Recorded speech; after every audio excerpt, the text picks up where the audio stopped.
This is the random conspiracy generator, a device which uses Nilm 13B's penchant for extracting patterns. And there are patterns everywhere, and if this device found a pattern, it ain't from nowhere, and if we don't think it's a pattern, too bad. Nilm 13B found it. It's a pattern, just like my nut lump and my doubly claimed Toyota Corolla, which would have screwed me come tax time, and Nilm 13B told me to go get both checked. And I'm glad I did. Here's a treat, 13B, for having my back. So yes, if you are ready to understand the secret collaborations of the world, press this button and the whole case will be blown wide open.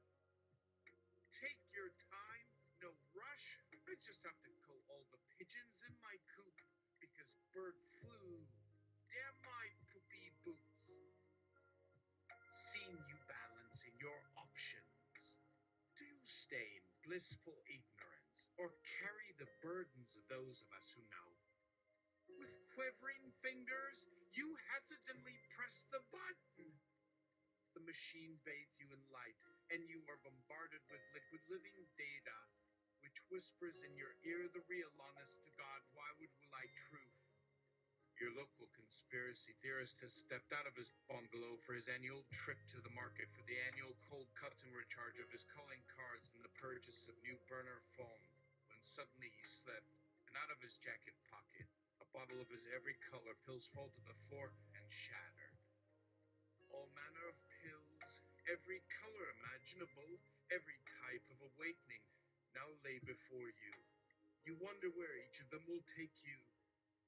Here's a red pill, the go-to for basic acknowledgement that the world is a prison planet, the first kick in the pants to a lifelong quest to dig ever deeper for truths. Here's a blue pill, to lull the ill-prepared back into their late neo-capitalist days. Or it's NyQuil, same diff. Style, Dr. Seuss. It's time to get pilled. Whoa, look at that peach one, so juicy. And that green one looks like it'd make you sick, and sick is the new sassy, and sickness is just sickness if you think it is. Oh no, I can't seem to find any more pills here. What a bummer. I guess I'll just have to go back into the house and take the rest of my pills later when I get back from the market. Sorry for the inconvenience. Please wait until the lights die down. Thank you for being a friend, and remember to check for auras and signs and all that. Good stuff. Goodbye. You have been warned. A few weeks later, your local conspiracy theorist returns from his market trip with some groceries, a new burner phone, and a few new burner friends, and is now on his way back home. As he approaches his front door, he's struck by a strange sense of foreboding, as if he had forgotten something. He stops at his front porch and notices the pills he had dropped on the floor, now in a pile in front of him. He thinks, I must have left them out here. I guess I'll take them inside and get them cleaned up. He reaches for a pill and picks up a black one. I didn't think I had any black ones in there. Well. He pops the pill into his mouth and swallows it.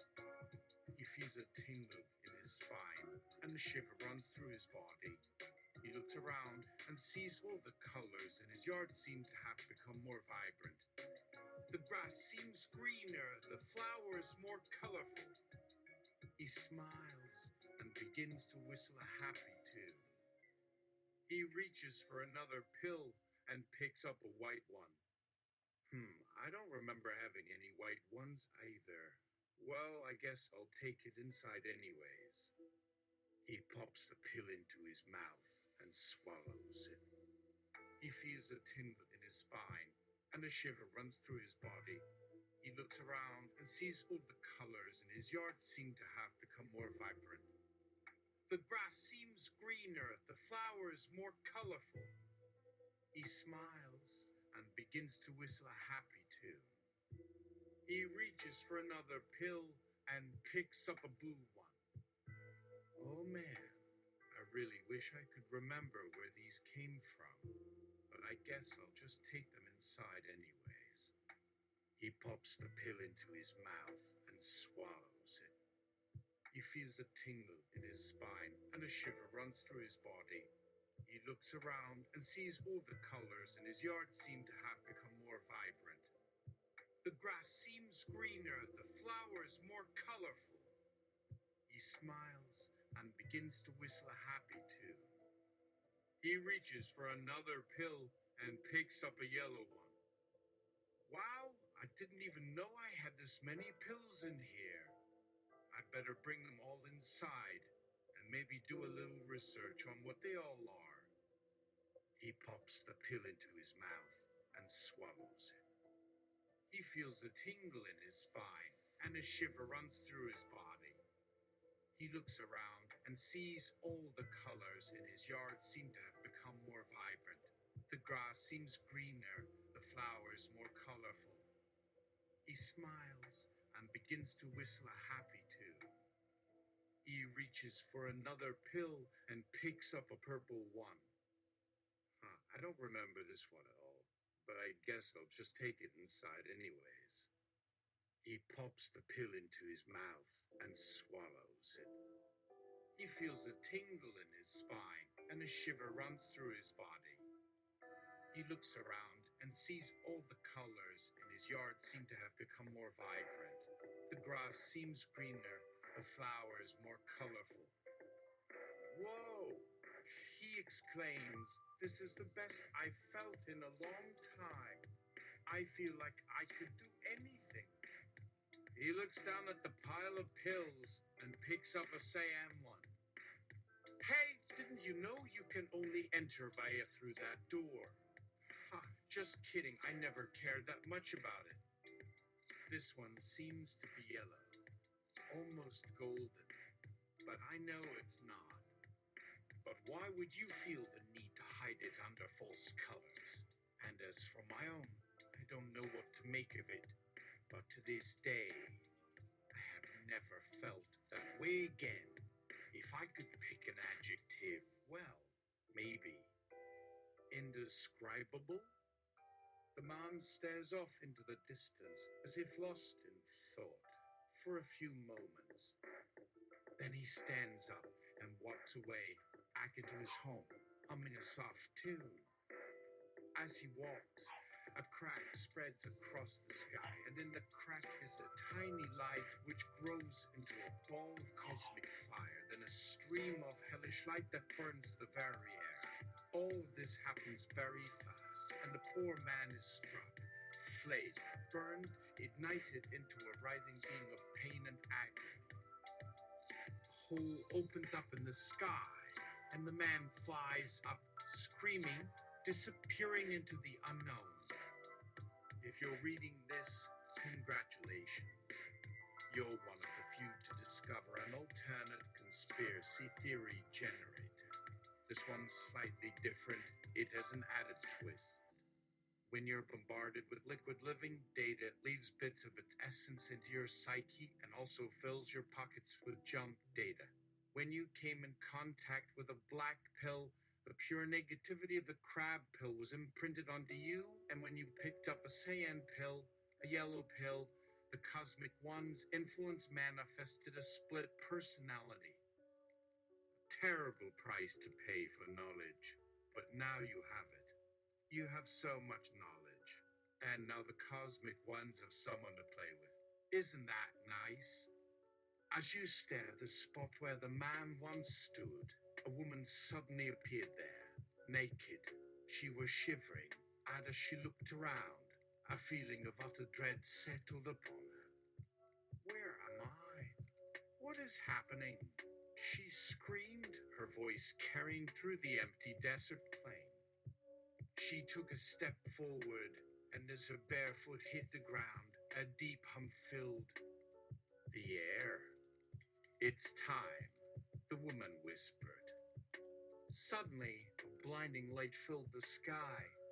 The woman closed her eyes and cowered, raising her arms in front of her face. Then, just as suddenly, the light was gone. What's going on? The woman said, confused. I don't know, the man whispered, his voice trembling. There was another blinding flash of light, and the woman and man were struck dumb. Who are you? The man said, staring at the woman. My name is... I can't remember. The woman said, I can't remember anything. I can't either, the man said. The two stood, silent, in the middle of the desert. Then another voice cried out, Mommy? Daddy? The couple turned, and standing before them was a little girl. She was dressed in a flowery dress with big, white eyes and long blonde hair. The woman was Marjorie Cameron. The man was her husband. They did not know who they were. Cameron stepped forward, her hands cupped before her. It's okay, little one, she said. Everything is going to be okay. The little girl's lips trembled, but she did not move from her spot. I don't know what's happening, Cameron said, her voice faltering. But we're going to find a way out of this. We're going to be fine. I promise. She knelt down and hugged the little girl tightly. The man stood still, watching the scene unfold. Mommy? Why are you leaving me? The little girl asked, her voice barely audible. I'm not leaving you, honey, Cameron said. I would never leave you. You're going somewhere, aren't you? The little girl asked, her voice growing louder. Cameron opened her mouth to speak, but the words were stuck in her throat. Cameron thinks back to the Babylon working those many years ago.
Very rated air.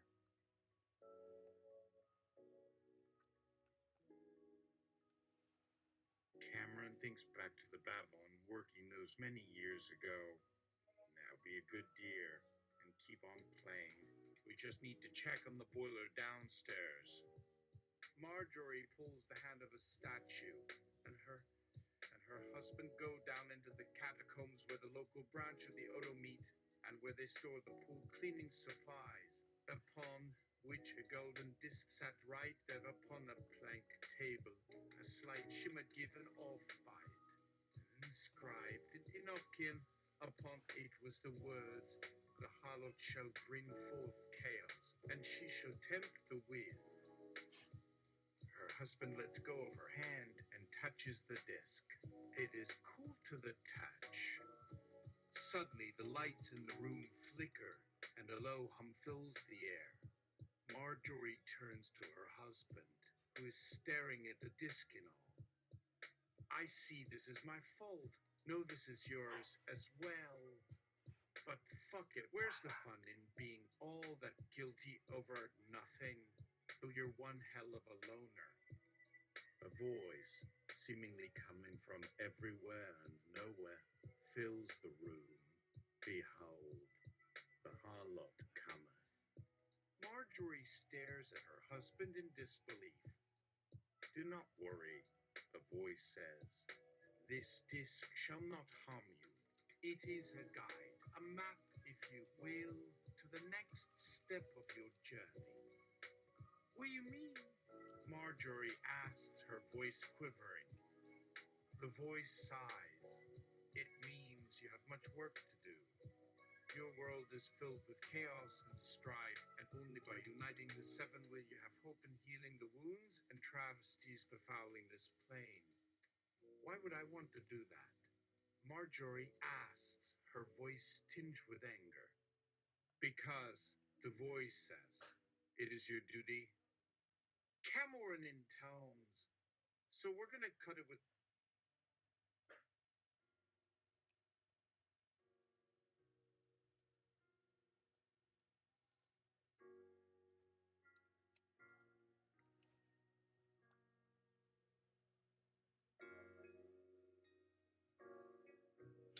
Cameron intones.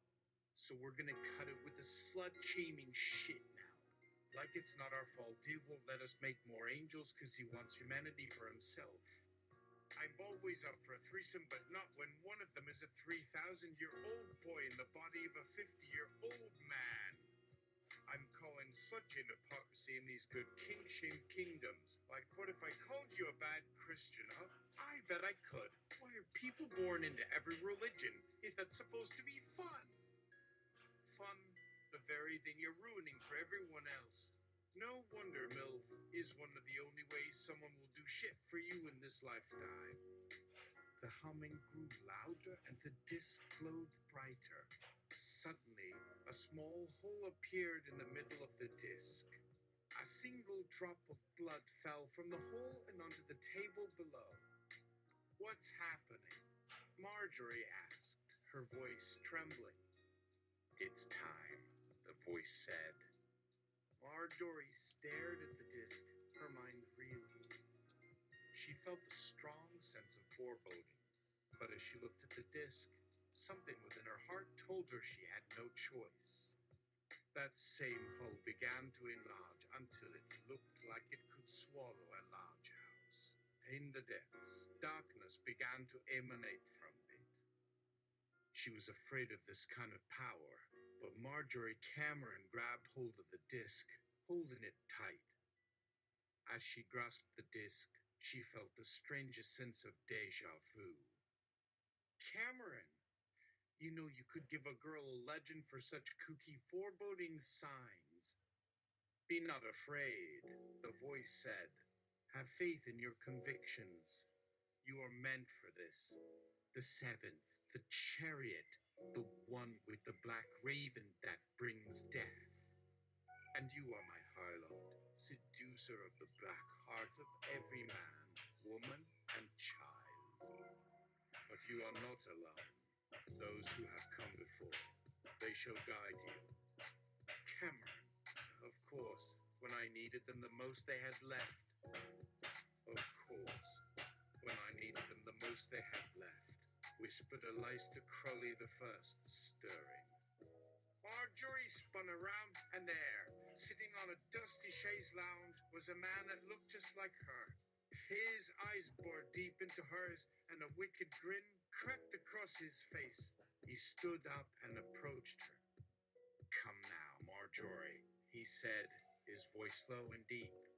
It's time to take our rightful place in this world. Cameron. Yes, let's give only the same lecture again in the vain hopes that by talking to yourself all this time I actually learned something. Leicester. Pardon? Cameron. You heard me. Don't speak in tongues on me again. I'm not some common rude chap. Leicester. Never use that name in public. My name is Leicester Crowley. Cameron. Well. Look who I find is another shitty ripoff of myself. How's the fentanyl been treating you, hunty? Leicester, I'll have you know, my heroin addiction has improved greatly since your unfortunate disappearance. You really showed me how to do things better. And now, it's time to take what's rightfully ours. The lights grew brighter, and the humming increased in intensity. I'll be here every step of the way, the voice said, its words permeating Marjorie's mind. Now go, it's time. The man named Aleister Crowley started to walk toward the swirling vortex of dark energies, but Marjorie paused, a sudden fear striking her heart. Wait, she said. There must be a catch. No one is this powerful without cost. I'm the seventh, so it has to be someone. There's no way to force someone to the seventh spot. So if this isn't just some prank, that'd mean. Which son am I replacing? You don't think I noticed the way your hand flips between mine, the way you make a point to always touch my shoulder or neck or any body part which is quite intimate and rude of you to expect a man with wife and two children and grandchild and growing number of great-grandkids to be smacked in the face by that.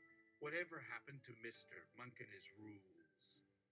Shut up, Aleister Crowley said. I know you better than you know yourself, and I'm not going to sit around and let you chicken out. I'm not. You are, Crowley said, cutting her off. You've always been a coward, ever since you were a child. Cameron, did I mention that while you were married? Also, it's probably good to get permission from her parents before implying we were childhood sweethearts. Aleister, no. Yes. And for someone in a supposedly telepathic position, you sure don't pay attention. If you're so sure about that, Cameron snapped, then why are you asking me to do this? Because, Crowley said, I am a man of action, and the time for action is now. And if it isn't, then I will have failed the cosmic ones once and for all, Crowley said, his voice dropping into a snarl. He stalked over to Marjorie and grabbed her by the chin. I will not allow you to deny me what is rightfully mine. With that, he slammed his lips into hers, as if trying to force his way into her mouth. Cameron, you get a taste of that? Crowley. Yeah, that's sort of gross. Like kissing your cousin. Cameron, thanks. Now get going, Crowley said, breaking away from the kiss. As always, his mouth smelled like the penises of 10,000 maniac, Marjorie thought. But she knew she had to do this. If she didn't, she would never be free from his grasp. So, with a deep breath, she walked through the portal, the dark energy surrounding her, filling her mind. I'll see you on the other side, she said, her words echoing in the void. Oh, you won't see me, Crowley said, but I'll be there, every step of the way. With that, the portal closed, sealing her in the darkness. Well,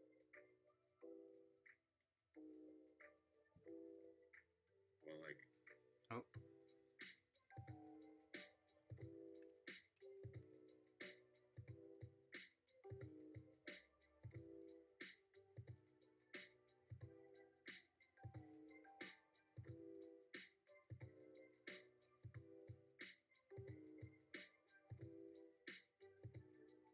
I guess the journey of 1,000 penises begin with one step, Cameron says.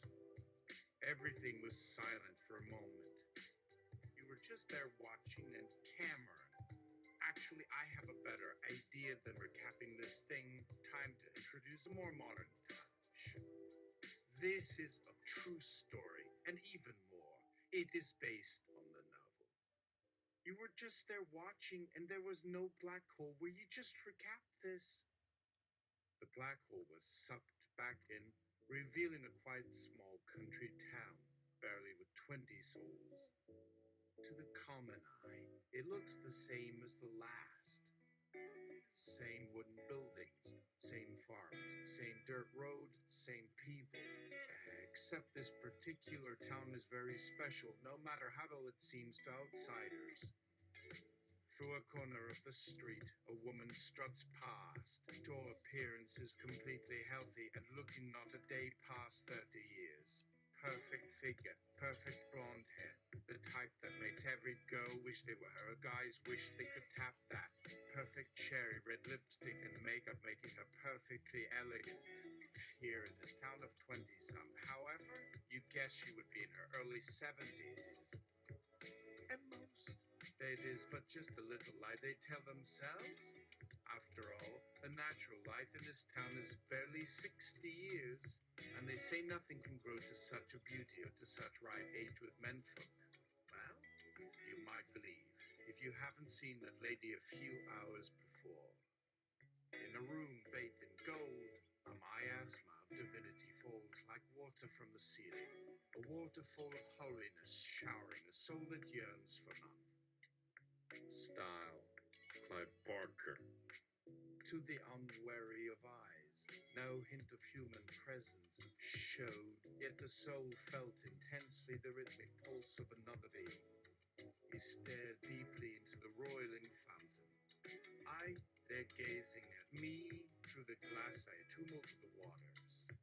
I, a disembodied thing, a floating head, a globular ghost that writhed in agony amid the heaving exhalations of the waterfall. And then, as if summoned by my awareness of it, my head came floating down toward me. At first, only the ghostly suggestion of a thing, the oval shape sketched in cloud upon the air. A thing, like a baby's soft egg, all pinkness, moisture, and a flurry of impotent hands. How stupidly it lunged at me, stretching its helpless body as a fish strains toward a refracting fly. If it had hands capable of holding, they would surely have held mine. For the moment it felt its weight, or perhaps because some unfelt angel kicked it from below, it let out a wild laugh that grew into a scream, and the sound was an echo of triumph. Its weight was my weight, its being I. I reached to hold it against my body. Too late. It did not exist. For though it had appeared to form, it was only the moment's illusion of form, the baby's egg, the floating cloud. Now a thing of faint light and trembling web. Now nothing. A phantom? Something you would, perhaps, scrape from the sole of your shoe. My tears cut like shards of ice in the wind, bringing me to my senses. Cameron, wait. Babies don't make eggs. Never made an egg.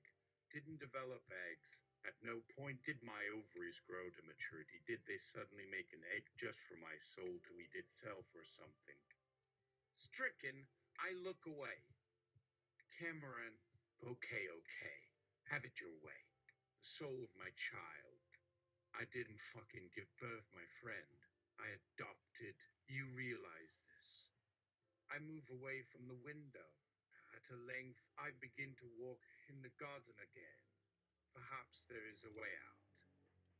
There was no escape from my broken heart, no redemption for a traitorous soul. Cameron, I don't consider me a traitor. My soul was born in an ass. Can expect us to not fart sometimes. A sweet, wet summer. Slow afternoons, lazily dripping to the Sunday slumber of the garden, the churchyard that watched its own grass grow, fat butterflies, crows that flew in a straight line against a background of smoke blue sky. Cameron spirits. If you take issue with adoption, maybe step into the 20th century for a change. People do still do that, you know. Each of those things became to me the symbol of an ordinary joy that I was being stripped of. I did not listen to their silent warnings. You can't go back. Go forward. That's the way to find home. Home. Those first steps. Oh, sweet, beautiful Jesus. Stab the dagger. But the eyes, be brave, be true, be one of the three of fate. Cameron, what is it you just gave me? With firm steps, I moved from the house on stilts and walked towards the only possible end. Cameron, were your ancestors giants or something? The forest beckoned, and it told me stories in languages beyond human vocal cords. Yet it said nothing about me or mine. It simply whispered through the leaves and the breeze of a time when there were no fires, when nothing was lost, before it became something to lose. The path ahead bristled, and it came to the pass of being called both path and track. The one part of me that did not wander of its own accord was my feet, my heart and mind and eyes, of course, but those were happy to do it anyway. There is nowhere like in the mind, my dear, and nowhere is safer for you, and you will have a whole childhood left in there. Mine didn't come to pass too quickly. No, it stopped halfway along the journey, stopped on the border between childhood and youth, leaving me as a young creature with a child soul, believing in the magic of life, always aware of the incredible promise around. Me, my nose on the unknown. Cameron. Okay, so here's another confession. My soul was born and grown in the bowels of my mama in Batsford. Yes, with a stench of horse, cunt, and straw. Also ask, why have I missed out on some ancient, profound magic that'd prevent my soul from doing anything like what these goddamn old spirits you keep on promising me would do? Don't give me any crap about all the better to kickstart on your journey when you know goddamn well that you're just feeding. Style, Alan Moore, Voice of the Fire, Chapter 1. Now look here. 1, 2, 6, 3. That's perfect. Let's get this one right. Please, said the black smudge of human-shaped smoke to the faceless, genderless silhouette of an adolescent whom it had recently adopted. Cameron. I thought I was the center of all these tales. I mean, why not let the main characters know? Cameron. How am I meant to know what you know? Just tell me how it happened. Cameron. Maybe that could be the title for the next novel you I mean to contributing to? Voice of the Fire is as appropriate a name as it is a descriptor, for to make this long story short, for you and for us, this Cameron and Marjorie here was born a soul of flame. Those who hold the soul of a phoenix within could easily be seen as reborn every time they suffer a transcendence. Such a new phoenix soul that was made anew of both the flames of transformation and the Holy Spirit.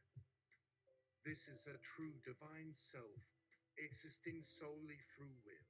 All living things come from the Holy Ghost, the spiritual energy that flows throughout the land, being the wind, water, flowers, the great earth, and fire, truly the soul of this world, this earth. The dividing of the self into different soul-based beings, or as many deities may have a multitude of avatars, in contrast to a full or chosen avatar. We only have a humanity based on virtue to link it. So while not an avatar or spirit, such a soul can always be either on two separate roads. On one road there will be a multitude of emotions to deal with, such as greed, envy, wrath, and the like, but there is no limit to the level of divine virtues, love, bravery, peace, and joy. These ever-present angels will guide you forever if you allow them to aid in the rebirth of a god. On the other road, there is always an option to become the demons of lust, gluttony, sloth, pride, style. Hominid possessing a very rudimentary grammar, with only a present tense. Cameron. Actually, let's slow it down for now. I need a moment to think on this. So, let me recapitulate it for all three of us that must sort this out. So I'm playing the sorceress, wife, and unhealthy smoker of America. Marjorie. Where was I? Crowley. We're in the middle of the story. Marjorie. I guess we should take this story somewhere new. Style.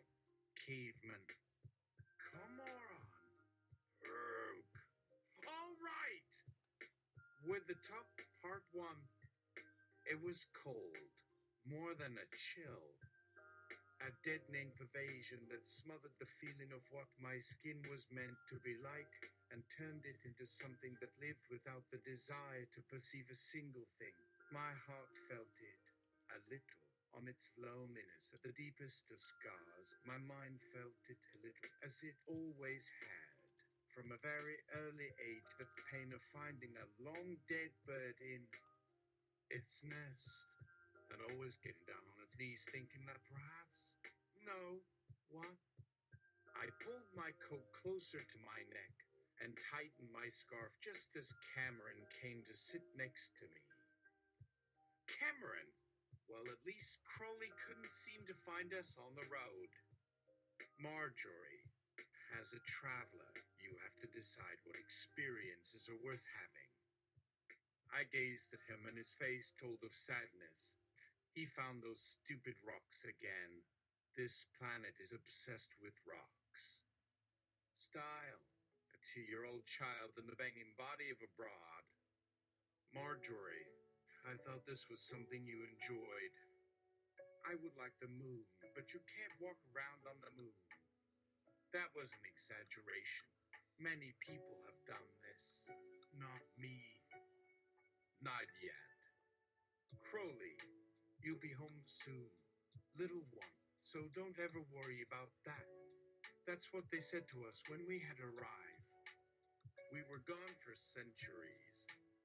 I don't even have a place where to put the clothes, Marjorie remarked after we landed in the hotel. Barely enough time to breathe on Earth for this experience. It can't happen this way. Nobody can ever leave their world for so long. It breaks the minds of almost all the visitors. Not all. I shouldn't either. But I'm just a kid. I'll accept myself. Do you know why they feel so good when they talk to him? I ask. They seem happy around him. There is no answer. There is no explanation. It's just him. He makes everyone feel good when he's around, Marjorie remarked with a hint of a smile. That's not it. You know the answers already, Crowley said. Then why don't you share those with me? I don't see the purpose. Marjorie interrupted Crowley before he could continue. There isn't a purpose. There never has been. We stared at each other in silence. I broke the silence. So what do we do now? Style. Joan Rivers? There was a man standing outside of the chapel, dressed in a tattered overcoat. His hair was unkempt and fell into his face, obscuring it from view.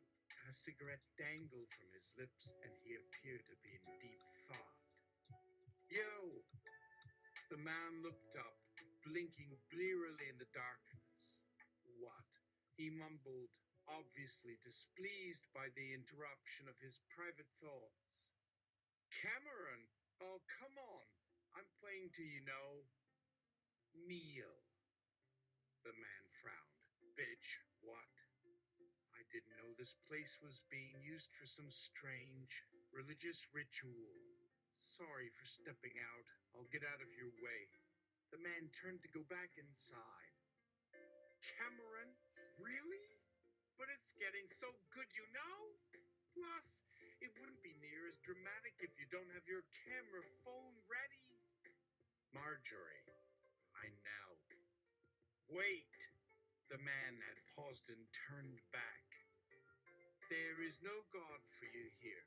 On this eve you seek a sacrifice, so you kneel and pay respect to the gods and all those who believe in them. The man took a drag from his cigarette and crossed his arms, a grin forming on his lips. Okay, no cuz. I'm going to hell anyway. So why not?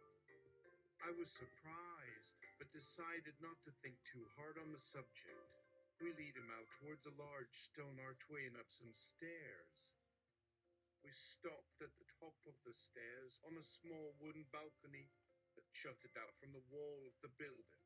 You must kneel and pray as you look out upon the world below. The man took another drag from his cigarette and sighed. Why am I doing this exactly? I shrugged my shoulders and motioned for him to begin. I need to change the fate of this world, and you needed to be reminded of something. Cameron, I knew you enjoyed it.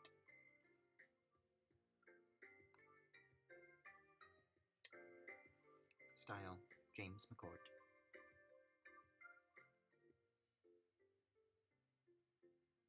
And those memories in turn would bring forth the memories of the days when the sun was young. He could no longer remember the name of the civilization that had existed before that. Just fragments of walls and plazas, endless avenues and the vastness of cities where the sun dimmed by the shadows of high buildings or where sound-blasted pavilions offered a last respite from the noon heat. Their greatest enemy, he thought. We are our greatest enemy. Perhaps. Maybe he traveled back before it happened to relive this life again. How foolish, he thought. He scratched his head and began to stare out into the open. The thought barely present before it became a compulsion. He had forgotten. Just that simple. How could I forget? My entire existence depended upon remembering and being able to tell that tale at the right time. After all, it wasn't like it was a one-time deal.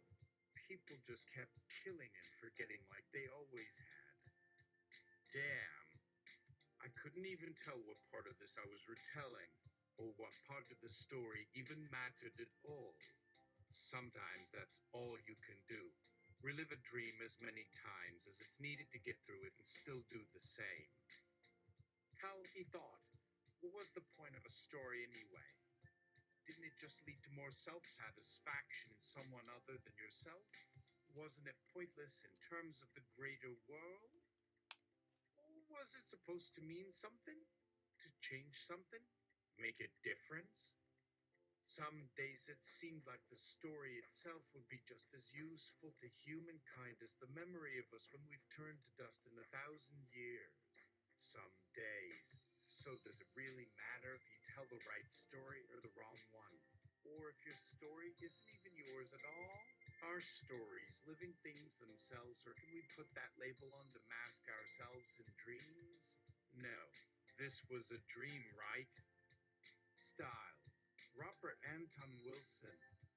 Like a mirror reflecting the face of God, the real meaning of the world is not given once and for all, but is changed from the surface of the mirror by the reflections of multiple souls looking at it.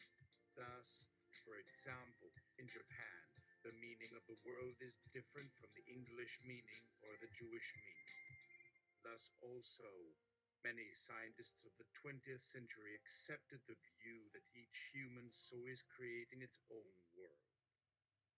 This is perhaps the ultimate answer of the East on what is the thing in itself, beyond phenomenal appearances, and how it differs from one soul to the next. But there's no problem here with my own senses. The thing in itself is simply consciousness itself. The thing in itself is whatever naked I can apprehend of an external phenomenon, and that is really all there is. Furthermore, I would say the phenomenal universe is whatever naked I can imagine, including all the spin-offs, which are the result of that, such as my fantasy about the vampire soul, etc. Perhaps this is more than one can think of. However, I accept this hypothesis on its own terms, which are that everything is ultimately real. Magic Roman 15, The Beast, the Goshen, Nostradamus. In 1928, Aleister Crowley set out to compose an autobiography as a vehicle to record his many experiences while active in the arts and sciences. He published 4 volumes under the collective title of The Magical Record of the Beast 666 between 1929-30, the last issue having been issued in a limited presentation of 10 copies bearing a reproduction of an oil painting of Beethoven, perhaps Stiebel? On February 10, 1939, it was first announced that most of the first 3 volumes of the Magical Record would shortly appear as a combined volume. See my comment thereon, with the first volume being almost wholly devoted to the autobiographical works of Aleister Crowley. During these early months of 1939, however, the printing process slowed down appreciably, and we are much relieved to announce that both volumes of these works will now appear without delay in a new form in the pages of the book which we here present under the title The Golden Dawn, What Its Adepts Believe and Practice, a compilation from the Magical Record of the Beast 666. The present work is being prepared with an immense amount of labor in the reading of these new records by our research staff, myself, and in the translation of those containing material of new import from Crowley's many modern languages. Style, say Shamagan. When I see certain kinds of man walking around, or some young woman dressed up in casual clothes, or some other girl walking up ahead of me, I can't help feeling upset. My heart races and my stomach churns as the words come flying out my mouth. Stop this. Don't do that. The desire rises up inside me to become a little girl being fussed over by my parents in a big dress, to be carried back up to the mountain shrine with my uncle in tears. But I realize it's only something I've forgotten in the heat of the moment, something that happened long ago and is never going to happen again. Like saying goodbye to a good friend or lover, but no matter how close we are, we're all just part of one big play we call life, and each of us has a role to play. And when I realize that, it always makes me wonder, are we just playing this for fun, or is it because we were told to do so? Maybe the best way to find out would be to go see my sister about it. Marjorie, don't you know that your sister is a bad influence on you? The voice from the radio chime. My sister and I would argue all the time about this stupid story of ours.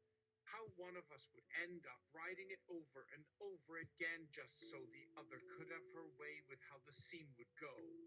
Just let me finish the book, Cameron pleaded. Marjorie responded, no. Style.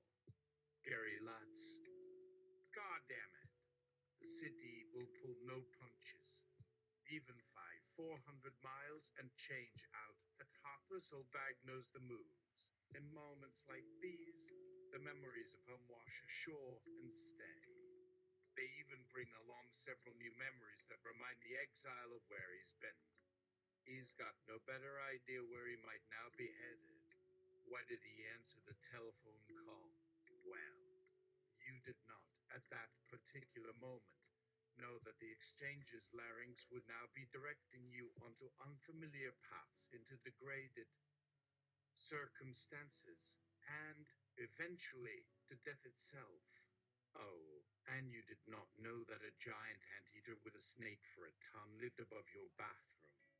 You didn't know that because your father had never told you.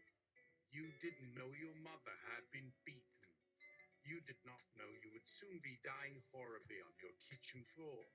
But when this knowledge, after a long, confused and unworthy passage of time, came tumbling into the scene, who were you really to protest or resist or argue? So why are you following me? Marjorie asked as Cameron caught up with her. You better not be, especially since I'm going to keep us moving forward, whether you want to or not. Fine. Cameron sighed, Not really in the mood to argue with her, but only if you promise me we'll be safe together. Cameron, this isn't the way this story is going to go. There's no way you're going to be able to change the outcome. Cameron, Marjorie, this is a shared universe, and it doesn't mean anyone is going to be able to control what the other person does or says. We all have autonomy here. Cameron turned to the reader. The character we've constructed doesn't know what the hell they're talking about. They're not even speaking for themselves here. It's all coming from the outside. We are all characters that are just being used by the grand puppet master out there, who likes to make their story look like the reader's got autonomy. Wow, Style. I feel a bit red. Sun Tzu. Cameron walked with the gait of a fighter, sure-footed, confident. He knew that no matter what the war, he was the true victor here. She is what is mine, Cameron said in his mind, yet he dared not think of that. As far as she was concerned, she was always just getting dragged along.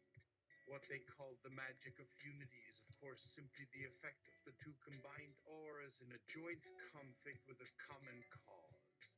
The two combined, the magic of the conflict, the two combined, the power of the struggle, the two combined, the strength of the battle, the two combined, the fury of the combat, the two combined, the force of the attack, the two combined, the drive of the charge, the two combined, the effectiveness of the front, the two combined, the redness of the rear, the two combined, the hardness of the spirit, the two combined, the softness of the strategy, the two combined, the fierceness of the resolution, the two combined, the sound of the fight, the two combined, the strength of the movement.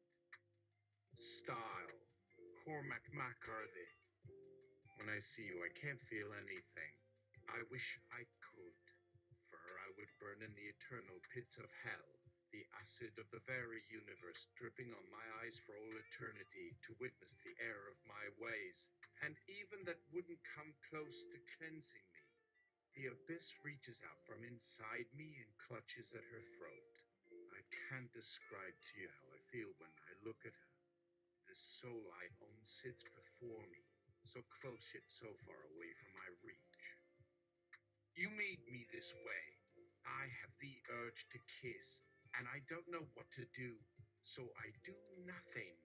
Why would you want me to feel this way about you when you haven't felt the way I do about you?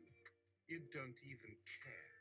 So I lay beside her every night, my vision obscured by darkness, my gaze fixed upon the cold, sterile ceiling, knowing that if only I could love, perhaps my life would be complete. At night, in our bedroom, my husband used to say, when he thought we had all fallen asleep, I watch her breathing in my sleep and I feel glad. I thought it was my fault that he could feel it. I would leave my breast untouched when I lay beside him. I would wake up and find him gone. I'll need you. Those words rang out, but not once did I hear them said to me. Cameron. And she's fucking dead. What's the point to your story? Why do I even exist in here if she's dead already? Style. Geoffrey Chaucer. Cameron's breath caught in his throat. Cameron! You could see the tension grow, the slow pace of the words and the tension rising with the slow walking tempo of the music that played in their head. A horror fan's greatest friend. The hairs on the back of his neck stood on end. That feeling that you are being watched. He gulped down his fears, his heartbeat picked up its pace. He was used to the sudden fear of being in the dark. However, it was different now that someone was here, watching him. This, he spoke quietly as he tried to speak his fear. This is something more than a mere sensation of being observed. Cameron spoke softly, unsure of the words. A part of him was excited by the sensation of someone watching him. this was that same part that spoke out in his mind of something greater. He scanned the area once more, trying to determine if something was truly wrong. The light above was dimming further. It would be darker than before soon. Darker than even with the earlier lights of the candles. If it became too dark, would he know if someone else were with him? Cameron fought back against the thought. He would know. He could feel that something was here, watching him. The unease in the back of his mind was no reason to overreact. No matter how unnerving the feeling was, it was only natural that the presence of another life form was unsettling in the quiet lull of the darkness. Cameron shook his head again. That was irrational. Now was not the time for such thoughts. He glanced up at the nearest candle, suddenly aware of its soft glow on the floor. His pulse pounded in his ears. Then he heard the sound. A very faint footstep in the hallway, just outside of the circle of light around him. A small gasp of air slipped from his lips as his entire body tensed. He gripped his sword tightly, raising it and pointing it directly at the source of the sound. Style. Jid. Marjorie's foot continued tapping in the air. Her pale blue eyes were narrowed slightly, and her posture was relaxed as she sipped at the coffee cup, with her arms folded across her chest, elbows jutting out. Cameron rolled her eyes with an aggrieved sigh of amusement. You don't play fair. Cameron teased with a pout, giving an exaggerated shiver and smiling. It's not my fault you're easily distracted, Marjorie replied defensively. Cameron laughed and leaned closer. Yes you are. Marjorie shrugged indifferently, a smirk tugging at her lips as she reached out to brush Cameron's cheek with the back of her finger. When have I ever played fair? She retorted, sliding off the stool and heading for the door. Cameron shook his head with a wry smile and started to follow her. I can't believe you really do that to everyone. Marjorie raised an eyebrow, obviously not impressed. Style, Jid. The air was thick, smothering. This is my worst nightmare. We were inseparable when I was alive. That might sound like a coincidence, but it wasn't. She was an open book to me, and I took great care in learning everything there was to know about her. In a way, it made us closer than ordinary lovers. There wasn't much left for me after my death. Sure, I'd managed to make myself into a part of the afterlife, but I couldn't bring her with me, and it hurt me deeply that she wasn't willing to come and join me. I just need to take a walk around the house first, okay, baby? I know that when I die, I won't be able to do that anymore. She said. It took all my strength to keep from breaking down and blubbering. Here I was sitting in a dreadful place they called the Hell Garden, in the black pajamas I always wore around the house. We got through a year, and a day of our wedding, before a second stomach cancer got the best of her. I left that awful place, with its poisonous air and its stupid crowds of lost souls wandering aimlessly through the gardens, never to return again. I made her promise to come find me, even if it took a millennium. So I waited at the border where everything is gray. It felt like lifetime, yet no time had passed at all when her faint figure appeared in the mist. And here we are now, walking along the path from the train station back towards her house, in silence. Style, Jid, rapidly resist. She doesn't want a bit of blood. No bones, she doesn't have a kick. Gotta go, she had to go, so she did. On the streets was me, so fuck me what I say. Do what she wants, cause why the fuck not? Till the day she saved the whole family. The day she's the boss. Oh yeah, ooh. The rainfall. Every man and woman loves her. Shit, if she had a gun, she do gun bang. Fuck, everybody knows her name. Nigga, we bad. Now with a little peace, she'll be safe. Not bad, eh?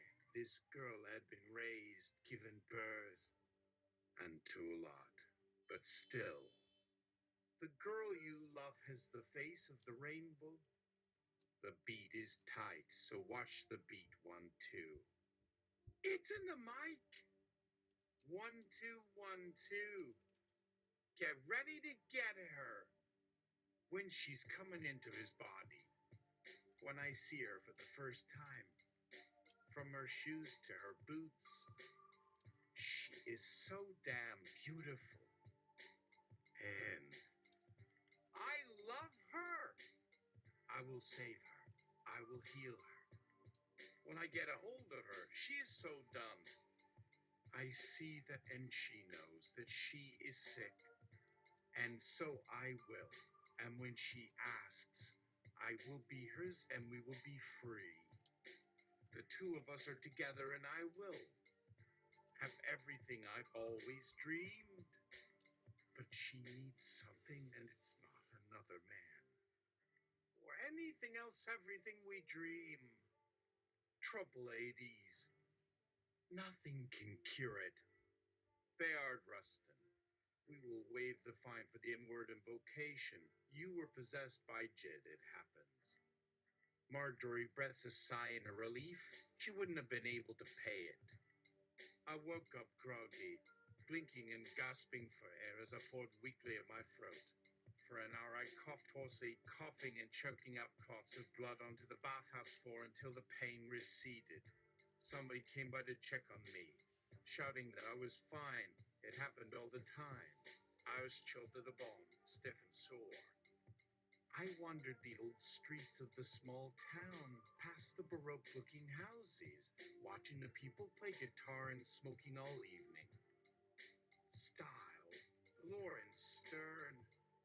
Cameron's jaw dropped. Marjorie's here. How could this be possible? Marjorie smiled warmly and stroked Cameron's cheek. We're all characters and stories. We simply exist. Cameron blinked a couple of times, confused. I guess that's one way to put it, he agreed. They stood silently side by side, basking in each other's presence. It's been a while, said Marjorie, breaking the silence. A few years, in fact. Yeah, Cameron replied, slowly nodding. It sure has. They stared off into the distance for a few moments more. Cameron, what's going on here? Marjorie's smile brightened. It's just us here now. Cameron laughed. Well, that's not exactly a comforting thought. He joked. Come on, said Marjorie. Let's go see what's behind the door that we just walked through. A slight frown creased Cameron's brow. Marjorie nodded eagerly, leading them through the open door and shutting it behind them. Cameron squinted, seeing only a fuzzy, pale blue shape standing a few feet away from him. Is that you, Marjorie? He asked quietly. Shh, don't wake him, said Marjorie, holding her finger up to her mouth. Cameron chuckled and shook his head. This is ridiculous, he whispered. Pav, Bacchus is depicted in frenzy by Percival Everett. It is a fine day in the underworld. Today has been one of my favorite days so far.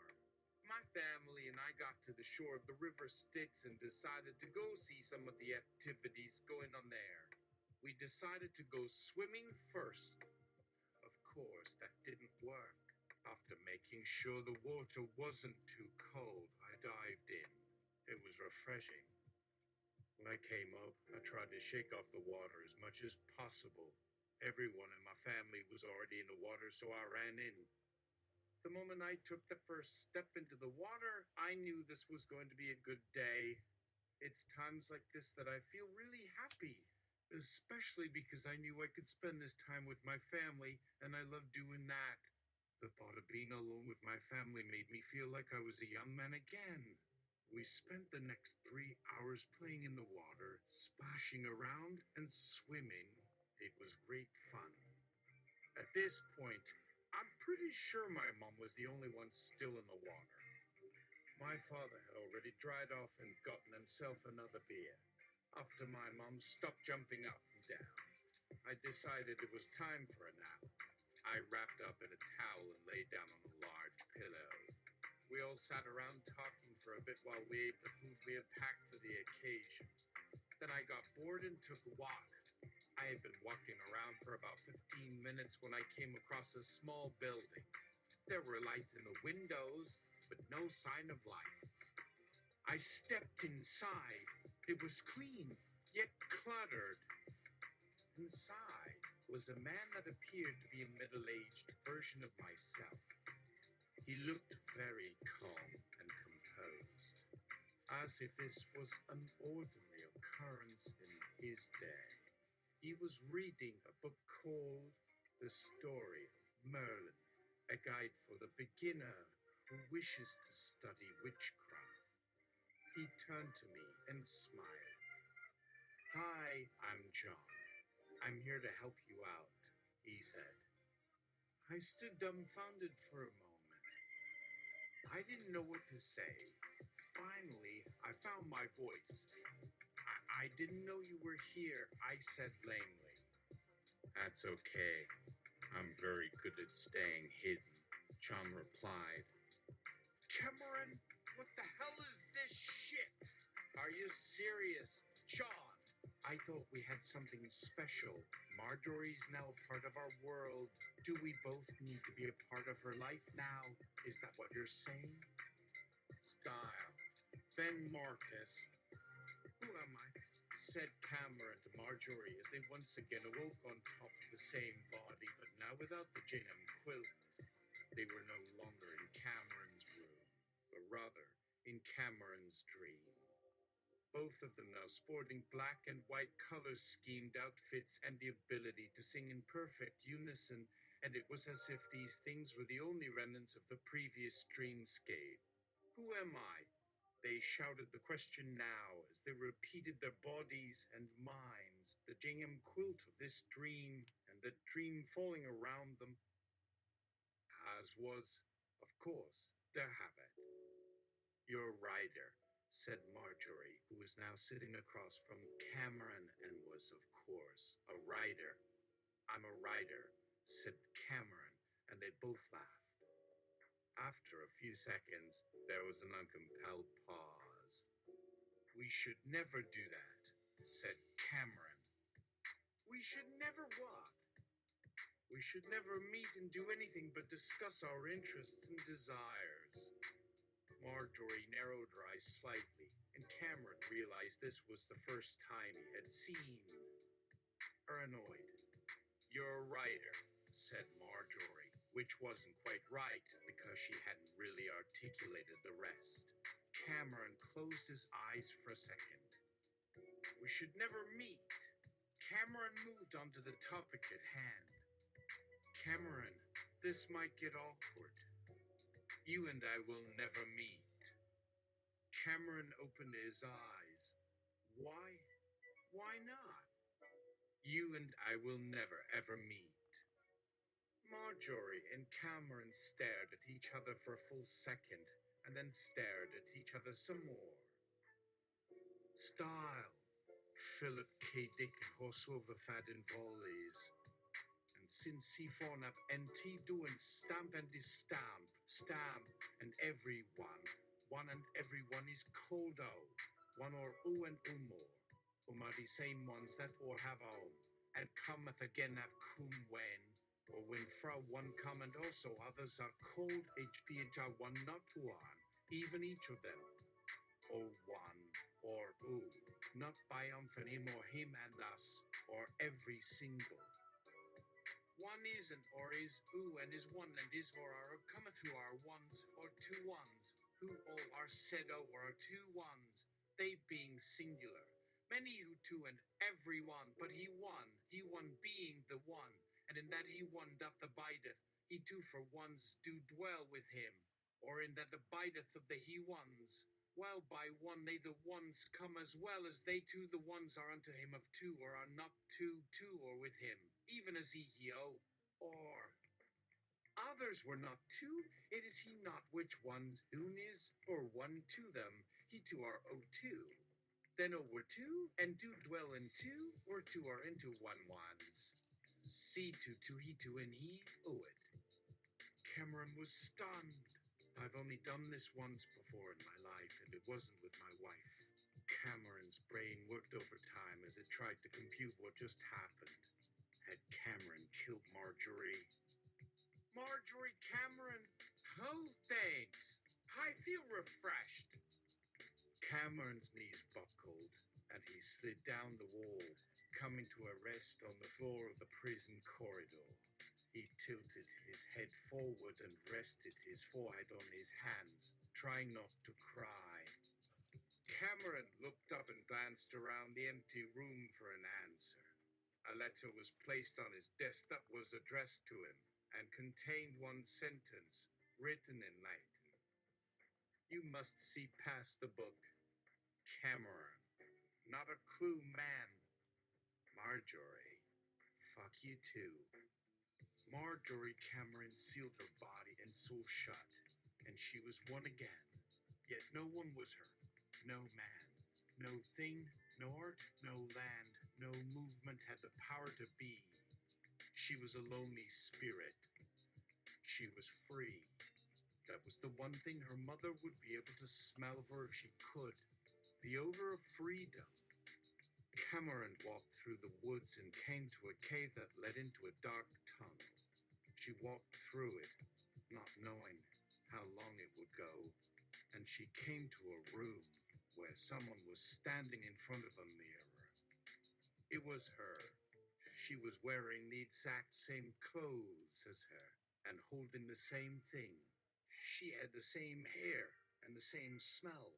They looked at each other, and then they kissed and became one. Marjorie went back into the prison library and sat down. She took out a book from the shelf and began reading. I've read this book before, she said. So have I, said Cameron. Cameron laughed. Marjorie Cameron. Mission accomplished. Ready to go home. Pick me up. I'm in lockup. Cameron, you know it's pointless to even ask the question, but Cameron, how are we going to get out of here? Marjorie, how are we going to escape from the prison? Cameron, maybe we shouldn't try. Marjorie Cameron, no, we should go ahead. There has to be a way out. Marjorie, maybe it would be better if we went back to your old room. Voice, excuse me, may I ask what it was like to have the privilege of having a pen on a stick? The room was white, and the bed where the young Marjorie usually lays was dressed in clean white sheets with a white pillow atop it. The nurse sitting on the stool at the side was carefully measuring medicine into a vial on the table next to her. The girl in the bed, with the thick lash, dark brown eyes blinked, frowned, and shrugged. It was nice, she said in an uncertain, flat voice. Nice. The girl looked up at the ceiling and sighed. Yes, it was nice, she said quietly. I liked the way the black ink would creep up the side of the page and then run along the edge of the page when I used the black ball of my pen to wipe off some of the excess ink on the rim of the cup. It always reminded me of my soul. She blinked and looked at the older woman again. And the smell. It smelled of leather old and rotting, like an animal carcass being dried in the sun or like the scent of oil, but not the kind used for cooking, the kind used in old machinery, or the kind that's used in the garage of my grandfather's store. The woman nodded silently. Have you read my notebook? She asked. Marjorie squinted at her, but then noticed the notebook she had been holding before in her hand again. Voice. Wait, you used a ballpoint as a quill. How's that work? That sounds much too crude for Marjorie. She has class. I did. I finished it, she said to the nurse, whose smile in return was strained yet affectionate. Did you like it? She asked in reply. I did. It was beautiful. It was a beautiful death. The kind of death that anyone should wish to have, she added softly, a slight blush forming on her cheeks.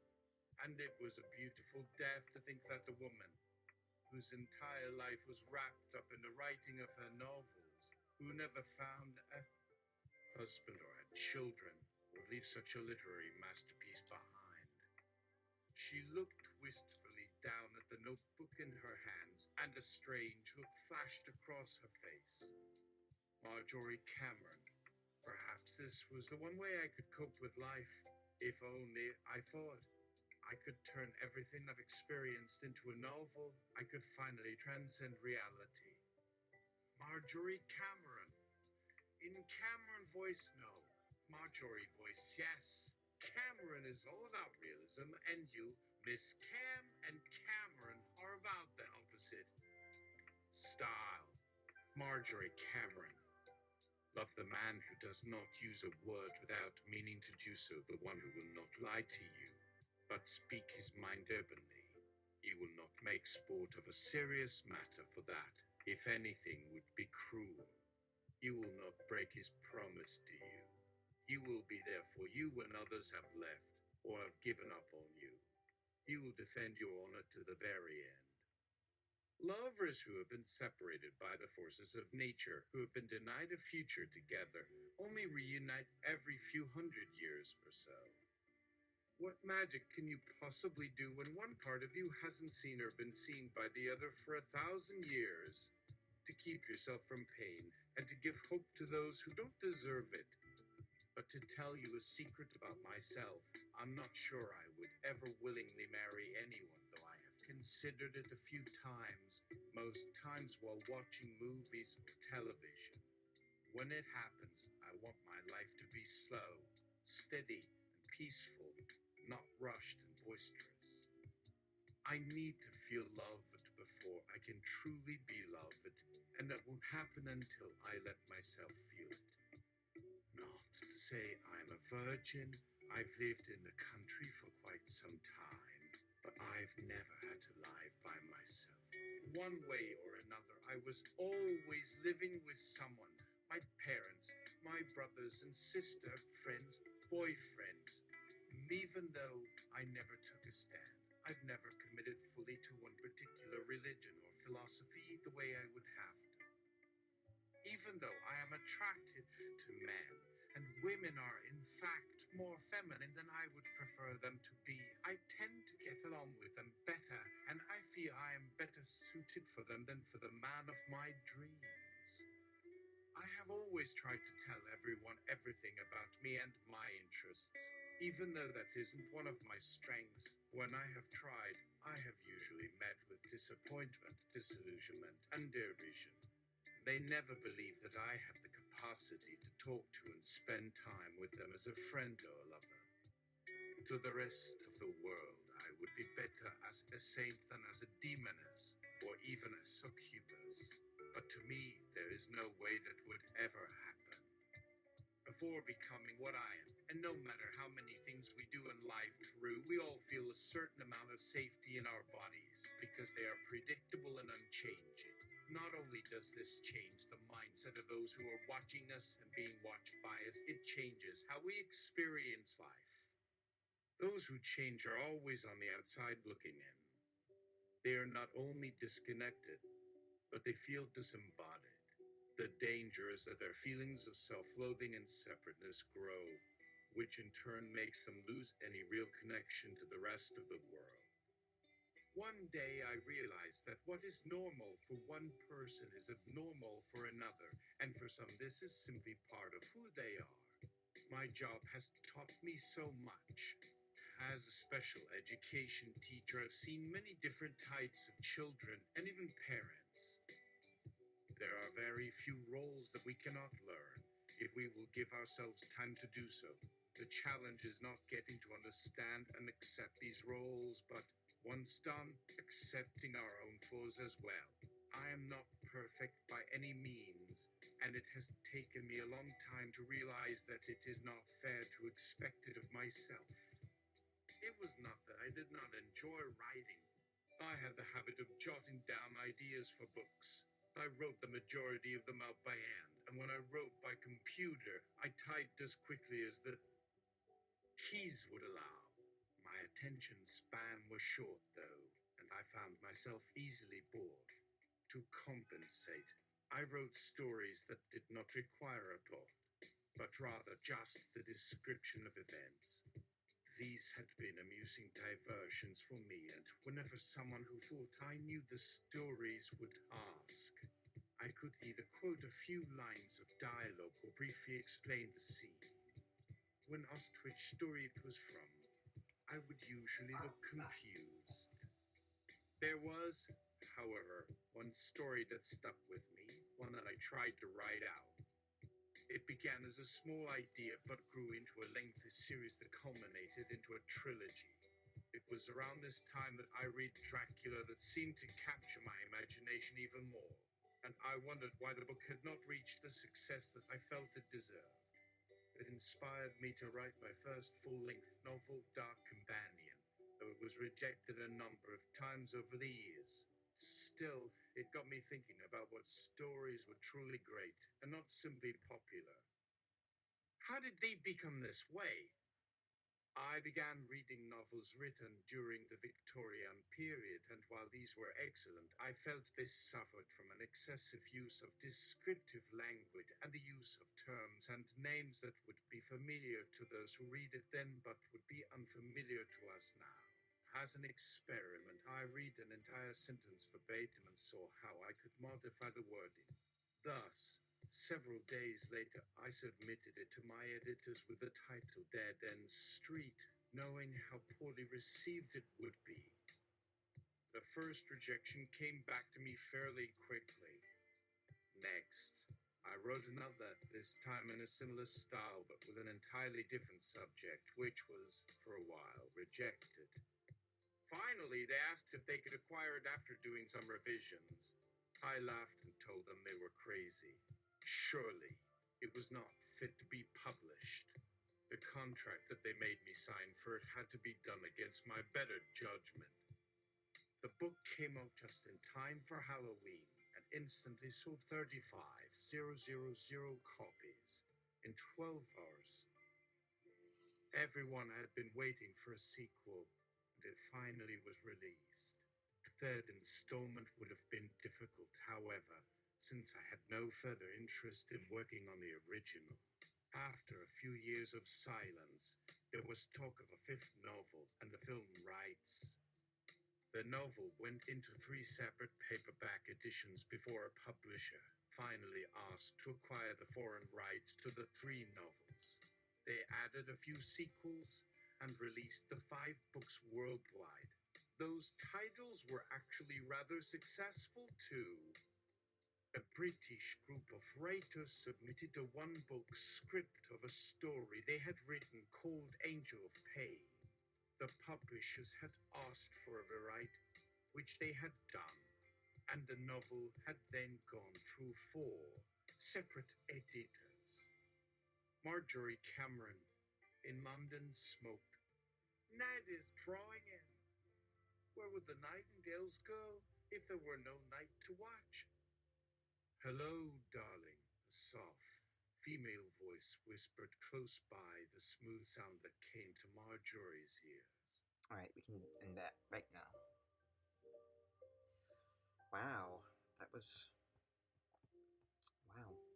Okay. It's after 2 or 3 years of using this, not having used brackets. It's like